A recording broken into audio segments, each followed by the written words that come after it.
வணக்கம் மக்களே. Nita form India சேனல்லேருந்து இன்றைய பதிவு பார்த்திங்கன்னா குண்டு மல்லியோட விலை நிலவரம், மார்க்கெட் என்ன ப்ரைஸ் போய்கிட்டு இருக்கு. பிறகு வந்து பார்த்திங்கன்னா இந்த பூ பறிப்பு, ஆட்கள் செலவு, அவர்களுக்கு கொடுக்க வேண்டிய தொகை, மொத்த செலவினங்கள் எவ்வளோ, அப்புறம் லாபம் எவ்வளோ, இது பற்றிய ஒரு தொகுப்பு. நம்ம ஏற்கனவே உறுதியாக சொல்கிற விஷயங்கள் என்னன்னா, நான் எங்ககிட்ட இருக்கிற தோப்பு ஒரு 3.5 ஏக்கர். இதில் 5 லட்சம் பர் மாதம் சம்பாதிக்கணும். இது இன்னும் கொஞ்சம் காலதாமதம் ஆகுது. ஏன்னா இந்த 1.25 ஏக்கர் இப்போ தான் நட்டுருக்கோம் செடி. அதனுடைய பயணம் இன்னும் சிறிது காலம் ஆகும். இது ஏன் நான் மொத்தமாக நடலை அப்படின்ட்டு ஒரு சந்தேகம் உங்களுக்கு வரலாம். அது இயற்கையானது தான். ஏன்னா நம்ம சில விஷயம் நம்ம தெரியாத விஷயம் பண்ணும்போதுங்க, அதை நம்ம கொஞ்சம் நம்ம மெனக்கெடுத்து செய்யும்போது கொஞ்சம் சின்ன அளவில் பண்ணி பார்ப்போம் அப்படின்னு சொல்லி பண்ணது தான். அது போக பார்த்திங்கன்னா, நம்ம ஒரு மல்லி தோட்டம் ஒரு 30 சென்ட்டு நடும்போதுங்க, என்ன சொன்னாங்க, நமக்கு ஏற்கனவே மல்லி வச்சுருந்தவங்க இல்லை நம்ம கொஞ்சம் விஷயம் தெரிஞ்சவங்ககிட்ட கேட்கும்போது 30 சென்ட்டு மல்லி செடி போட்டு பறிக்கவே முடியாது அப்படின்னாங்க. அதெல்லாம் ரூமர், கட்டுக்கதை. மல்லியை பொறுத்தவரை நமக்கு தி பெஸ்ட்டு ஹைப் ப்ரொடக்ஷன் பார்த்திங்கன்னா ஒரு வருஷம் அப்புறம் தாண்டினதுக்கு அப்புறம் தான் நம்ம எதிர்பார்க்குற ப்ரொடக்ஷன் வரும். அதாவது ஒரு 30 சென்ட் அளவில் 3000 செடிகள் இருக்கிற செடிகளில் 23 கிலோ 25 கிலோ மல்லிகைப்பூ வரும். தயவு செஞ்சு எல்லா நாளும் வருமானு கேட்டால் வராது. நீங்கள் எங்கே வேணால் போய் கேட்டு பாருங்கள், 40 கிலோ ஹையஸ்ட்டாக வரும். 2 வருஷம் ஆகணும் செடி, 1.5 வருஷம் 2 வருஷம் ஆகணும், 40 கிலோ வரும். இப்போ நிறையா பேரோட புரிதல் எப்படி இருக்குது அப்படின்னு பார்த்தீங்கன்னா, 40 கிலோ இன்ட்டு 30 நாள் போடுறாங்க. தப்பு, அப்படியும் வராது. ஒரு மல்லி ப்ரொடக்ஷன் ஸ்டார்ட் ஆகுது நம்ம தோட்டத்தில்னா, இப்போ உதாரணத்துக்கு என் தோட்டத்தில் என்ன ஆயிடுச்சுன்னு நான் சொல்கிறேன் பாருங்கள். ஒரு வருடம் கடக்காத செடிகள் நல்ல தி ஹைப் ப்ரொடக்ஷன் மே ஜூன் மாதங்கள்லாம் பார்த்திங்கன்னா, நமக்கு எப்படி ஸ்டார்ட் ஆகுது, நான் அப்சர்வேஷன் பண்ண வரைக்கும், ஸ்டார்டிங்கில் ஒரு மல்லி இப்போ வருதுன்னு வச்சிங்களேன், கொஞ்சம் கொஞ்சமாக வந்துக்கிட்டே இருக்குது வச்சுப்போம். ஒரு 1/2 kilo 1 kilo 3 kilo 2 kilo 5 kilo வருதுன்னு வச்சிங்க. இப்போது நம்ம செடி ஒரு பூ வர ஒரு மெச்சூர்ட் ஆகிடுச்சின்னு வச்சுப்போம். ஒரு 9 மாதம் 10 மாதம் ஆன செடிகளில், அந்த செடிகளில் இருந்த ஒரு நிகழ்வு நான் இப்போ உங்கள்கிட்ட ஷேர் பண்ணுறேன். அப்போ எப்படி எங்களுக்கு வந்ததுன்னா, 1 கிலோ வந்தது ஃபஸ்ட்டு டே. செகண்ட் டே பார்த்திங்கன்னா 1.5 கிலோ வந்தது. தேர்ட் அண்ட் ஃபோர்த் டே பார்த்திங்கன்னா 5 கிலோ வந்துருச்சு. ஓகேங்களா. 6வது 7வது நாள் பார்த்திங்கன்னா 8 கிலோ போச்சு. 9வது நாள் 10வது நாள்லாம் பார்த்திங்கன்னா 15 கிலோ வந்தாச்சு. இப்போது இதனுடைய தொடர்ச்சி பார்த்திங்கன்னா கிட்டத்தட்ட ஒரு 10-13 நாள். இந்த 13 நாளில் 125-130 கிலோ ப்ரொடக்ஷன் எடுத்தோம். ஒரு நாளைக்கு 10, அது 30 சென்ட்டில் நான் சொல்கிறேன் அளவு, 3000 செடிகளில். இப்போது ஒரு வருஷம் தாண்டின செடியாக இருக்குது அப்படின்னா நமக்கு எவ்வளோ வரணும்? ஒரு நாளைக்கு 20 கிலோ 18 கிலோ 19 கிலோ 25 கிலோ இப்படி ஏறிடும். 1 கிலோ ஆரம்பித்து இப்படியே ஏறிக்கிட்டே போகும். 10லேருந்து ஒரு 15 நாள் தான் இப்படி ஏறும். ஃபஸ்ட்டு ஒரு 3-4 டேஸ் ஸ்லோவாக ஏறும். மிடில் பார்த்திங்கன்னா கொஞ்சம் நல்லா ஒரு ஏறும். லாஸ்ட்டில் நல்லா ஏறும். ப்ரொடக்ஷன் கூடிக்கிட்டே இருக்கும். 15வது நாள் மறுபடியும் ட்ராப் ஆகும். ஒரு 25 கிலோ போகுது அப்படின்னா 22 கிலோ 23 கிலோ 21 கிலோ டப்புன்னு பார்த்தா 15 கிலோ வந்துடும், 10 கிலோ வந்துடும், 7 கிலோ வந்துடும், 2 கிலோ வந்துடும், 1 கிலோட வந்துடும். அப்போ இந்த நிகழ்வு 10 நாள். ரிமைனிங் இருக்கிற ஒரு வாரம் 10 நாளில் பார்த்திங்கன்னா நமக்கு பூ மறுபடியும் புதுசாக பிரான்ச்சு துளிர் எடுத்து அரும்பு கட்டி மறுபடியும் அரும்பு பறிக்கிற ஒரு மெச்சூர்டு தன்மைக்கு வர்றதுக்கு ஒரு 10லேருந்து 12 நாள் ஆகிடுது. அப்போது இது ஓவராலாக நம்ம கால்குலேட் பண்ணி பார்த்தோம்னா ஹைப் ப்ரொடக்ஷன் பார்த்திங்கன்னா 10லேருந்து 12 நாள் தான். மீதி ஒரு 10 நாள் ப்ரொடக்ஷன் ட்ராப். மீதி இருக்கிற 10 நாள் புதுசாக துளிர் எடுத்து அரும்பு கட்டுற 10 நாள். அப்போ டோட்டல் என்ன ஆகிடுது? 30 நாள். அப்போ 30 நாளில் நமக்கு ஹையஸ்ட் ப்ரொடக்ஷனே 10 நாள் தான்.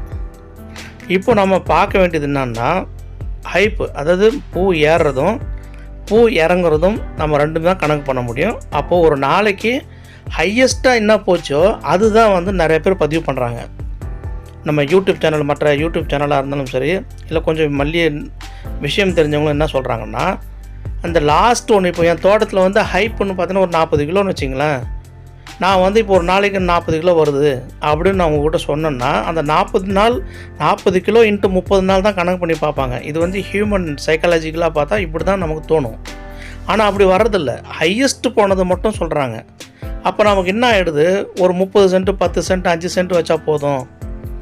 ஒரு 30 சென்ட்லேயே வந்து 40 கிலோ வருதுன்னா, ஒரு 10 சென்ட்டில் வச்சா நம்ம 20 கிலோ வந்துடுமே, டெய்லி 600 கிலோ வந்துடுமேன்னா வராது. ஒரு ஏக்கர் அளவில் நீங்கள் மல்லிகைப்பூ போட்டால் கூட ஒரு நாளைக்கு நீங்கள் வந்து ஹையஸ்ட்டாக வந்து பார்த்தீங்கன்னா 50 கிலோ எடுக்கலாம். அதுவும் மாதம் முழுக்க எடுக்கவே முடியாது. இப்போ அதனால் நம்ம என்ன பண்ணலாம்னு கேட்டிங்கன்னா, உரம் கொடுக்குறது, மருந்து அடிக்கிறது, அப்புறம் மேலே இருக்கிற அந்த துளிரை வந்து கொஞ்சம் கொடி மாதிரி போகும் பாருங்கள், அந்த துளிரெல்லாம் வந்து உடச்சி விட்றணும், கிள்ளி போட்டுறணும். இப்படி கிள்ளி போட நமக்கு பிரான்ச்சு வந்து கூடும். இப்போ நம்ம ஒரு ஏக்கர், இப்போ நம்ம தோட்டத்தில் நம்ம பண்ணுறது நான் சொல்கிறேங்க. இப்போ எங்ககிட்ட வந்து 3.5 ஏக்கர் நான் சொல்லியிருக்கேன். இதில் ஒரு 30 சென்ட் மைனஸ் பண்ணால் மீதி 3 ஏக்கர் வந்து மல்லியாக இருக்குது. இந்த 3 ஏக்கரில் பார்த்திங்கன்னா நாங்கள் வந்து 1 ஏக்கர், அதை 1 ஏக்கர் 1.25 ஏக்கர் ஒரு பாட்டு, 30 சென்ட் ஒரு பாட்டு, 1.25 ஏக்கர் ஒரு பாட்டு, அது போக வந்து பார்த்திங்கன்னா ஒரு 800 பிளான்ட்ஸ் வந்து அது தனியாக ஒரு இடத்துல இருக்குது. இப்போ நாங்கள் என்ன பண்ணுவோம்னா, மொத்தமாக ப்ரொடக்ஷன் வந்ததுன்னா நிச்சயமாக எங்களுடைய கால்குலேஷன் வந்து பார்த்திங்கன்னா 2லேருந்து 2.5 டன்னு. இது வந்து வர்றதுக்கு இன்னும் கொஞ்சம் மாதம் ஆகும். வந்ததுன்னா 2லேருந்து 2.5 டன் வந்து எனக்கு வந்து மல்லி ஒரு மாதத்துக்கு நாங்கள் எக்ஸ்போர்ட் பண்ணுறோம். ஏற்கனவே நம்ம வந்து மாதிரி ஃபார்ம்லாம் பார்க்குற இடத்துலலாம் வந்து எடுக்கிறாங்க அந்த மாதிரி. அப்போ நம்ம என்ன பண்ண போகிறோன்னா, மாதம் முழுக்க நமக்கு பூ வரணும், ஒரு நாள் ஃபுல்லாக நமக்கு பூ வரணும். அதுக்கு நம்ம என்ன மேனேஜ் பண்ண முடியும்னு பார்த்திங்கன்னா, நமக்கு ஒரு 50 கிலோ ஒரு நாளைக்கு வருதுன்னு வச்சிங்களேன். இது வந்து உதாரணம் தான். ஏன்னா நம்ம தோட்டத்தில் வர்றது வந்து பார்த்திங்கன்னா வேறு மாதிரி கொஞ்சம் கூடும் குறையலாம், இல்லை கொஞ்சம் இன்னும் கம்மியாக கூட இருக்கலாம், அதிகமாக இருக்கலாம். ஏன்னா நம்ம வந்து மொத்தமாக நான் வந்து ஒரு உதாரணத்துக்கு நான் சொல்கிறேன்.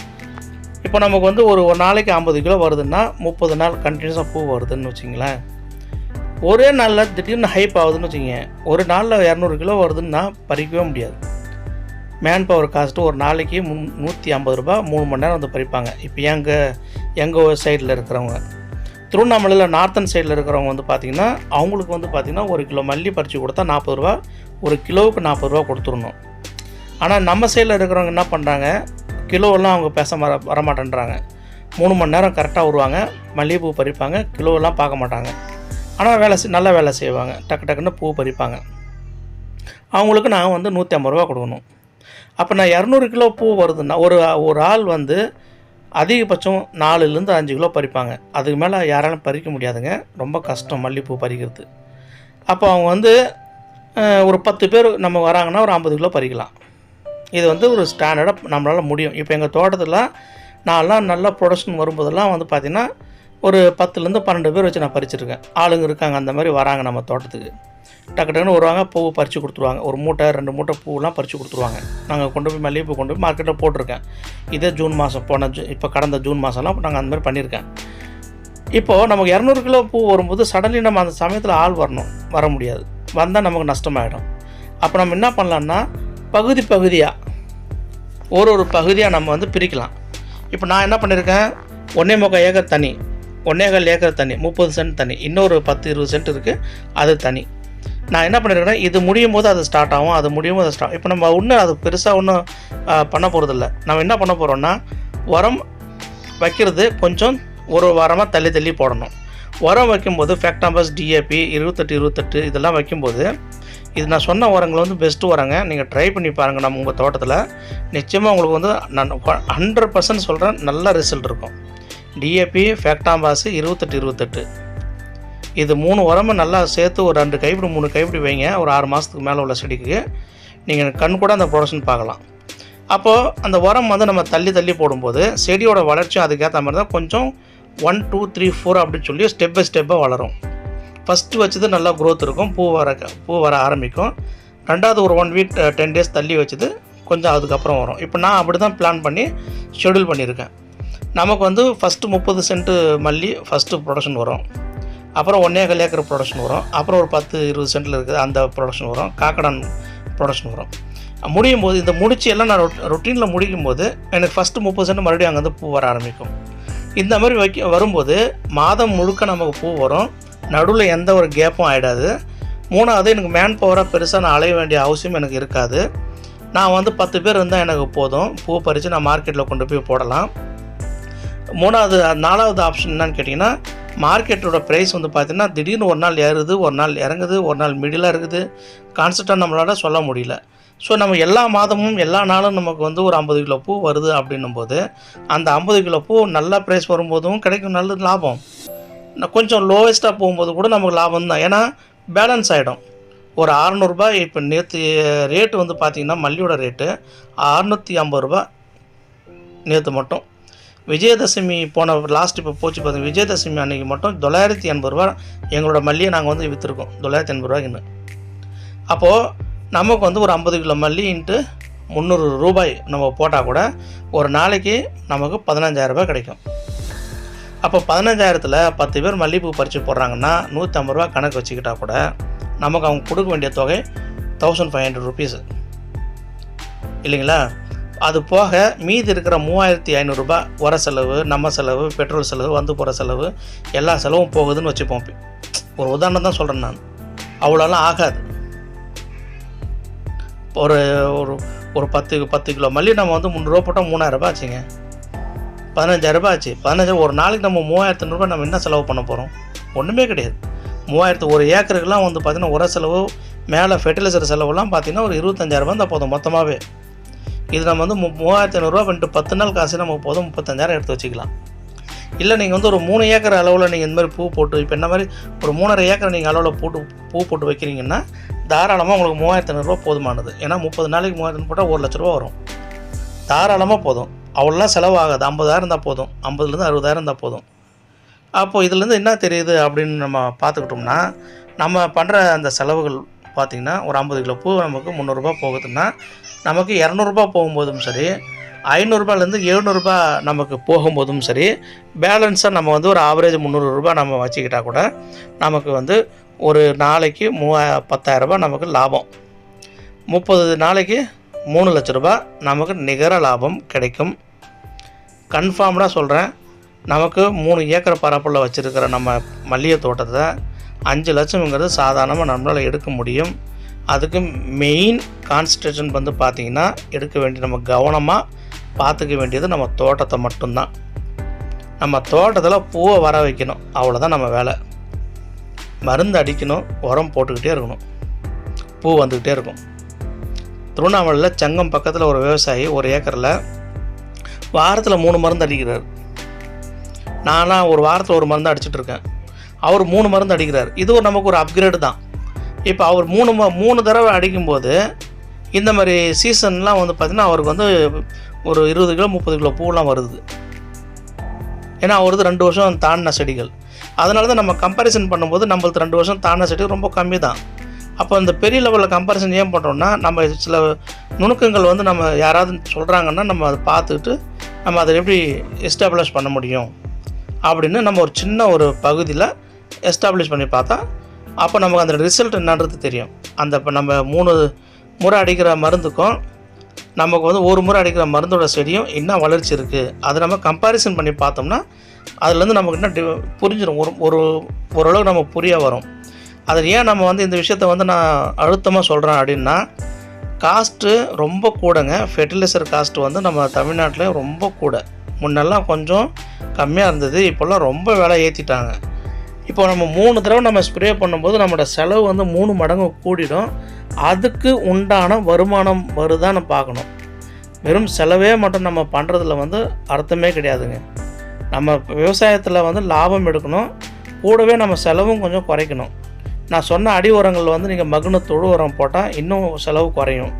மேலே ஸ்ப்ரே வந்து பார்த்தீங்கன்னா மோனோக்ரோட்டோபாஸு, சாப் பவுட்ரு, டெலிபேட்டு, அப்புறம் வந்து பார்த்திங்கன்னா தைமாதைசியமு, கிரேசியா, எமாசின் பென்சோசைட்டு, இதெல்லாம் வந்து மேலே வந்து பூச்சி மருந்துக்கு தேவையான, அப்புறம் ஆல்ஃபா கார்டு, ஆல்ஃபா மைத்ரீனு, ஹிட்செல்லு, இதெல்லாம் பூச்சி மருந்து. அது கூட பயோ மருந்து ஒரு வாரமும் நீங்கள் அடிக்கும்போது பயோ மருந்து என்ன சேர்த்துக்கலான்னு பார்த்தீங்கன்னா, நீங்கள் வந்து டபுள் சேர்த்துக்கலாம். தேங்க்யூ ஸோ மச்ங்க. Please subscribe to my சேனலுங்க.